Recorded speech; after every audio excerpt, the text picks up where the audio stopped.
नमस्कार प्यारे साथियों, आप इस चैनल पर नए हैं तो चैनल को सब्सक्राइब करो। मुझे पता है आप लोग वीडियो को देखते लेकिन चैनल को सब्सक्राइब नहीं करते, पहले चैनल को सब्सक्राइब करो। हमारी आज की कहानी का नाम है जायदाद। बहुत बेसब्री से रेखा जी अपनी बहू रोली का इंतजार कर रही थी। बार बार दरवाजे पर जाती और लौट आती, बेचैनी से उनके कदम भी कितनी बार लड़खड़ा गए। उन्हें इस तरह चहलकदमी करते देख मनोज जी झुंझलाकर बोले, दो पल चैन से बैठ जाओ केतन की माँ, तुम्हारे इस तरह से चक्कर लगाने से बहू उड़कर नहीं आ जाएगी।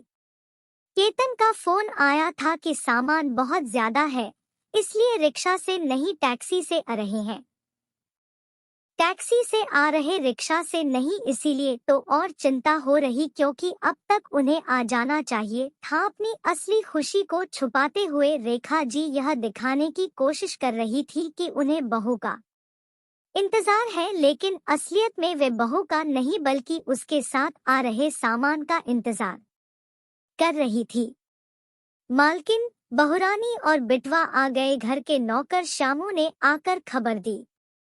रेखा जी जल्दी से दरवाजे पर पहुंची और बहू को टैक्सी से उतरते देख प्यार से बोली, आ गई बहू, सब अच्छे से हो गया कार्यक्रम। केतन, बहू जो भी सामान लाई है उसे बाहर हॉल में ही रखना, हम भी देखें कि हमारी बहू क्या लाई है। चलो बहू अंदर चलो, तुम लोग बहुत थक गए होगे।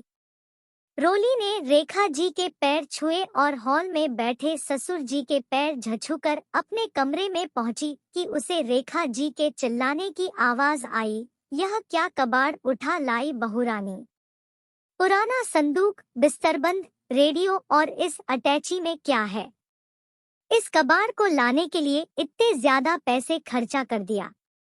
शामू, इस कबाड़ को उठाकर घर के बाहर रख दो, कल किसी कबाड़ वाले को बुलाकर इसे बेच देना, कम से कम इसे यहाँ लाने का भाड़ा तो मिल जाएगा। शामू भैया, यह सारा सामान आप मेरे कमरे में लाकर रख दीजिए। रोली की आवाज रुंधी हुई थी, क्यों? अब क्या अपने मायके का कबाड़ मेरे घर में रखोगी? क्या तुम्हारे भाइयों के पास जगह कम पड़ गई है?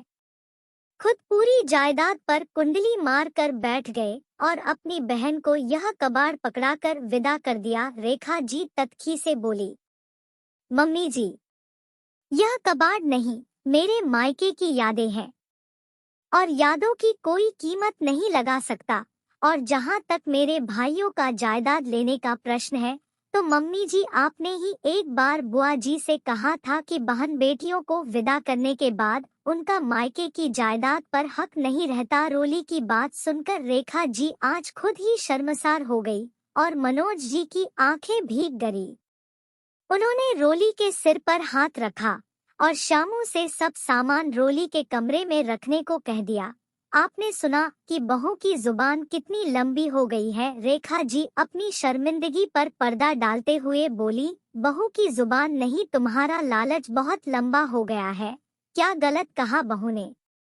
याद करो जब हमारे घर का बंटवारा हो रहा था, पिताजी चाहते थे कि रागिनी दीदी को भी छोटा सा हिस्सा दिया जाए क्योंकि जीजा जी का बिजनेस ठप होने से उनकी आर्थिक स्थिति अच्छी नहीं थी, लेकिन तुमने अपनी देवरानी के साथ मिलकर इतना हंगामा किया कि रागिनी दीदी ने कुछ भी लेने से इनकार कर दिया क्योंकि तुमने शर्त रखी थी कि जायदाद में हिस्सा या फिर मायके की गलियां। रागिनी दीदी ने मायके की गलियां चुनी।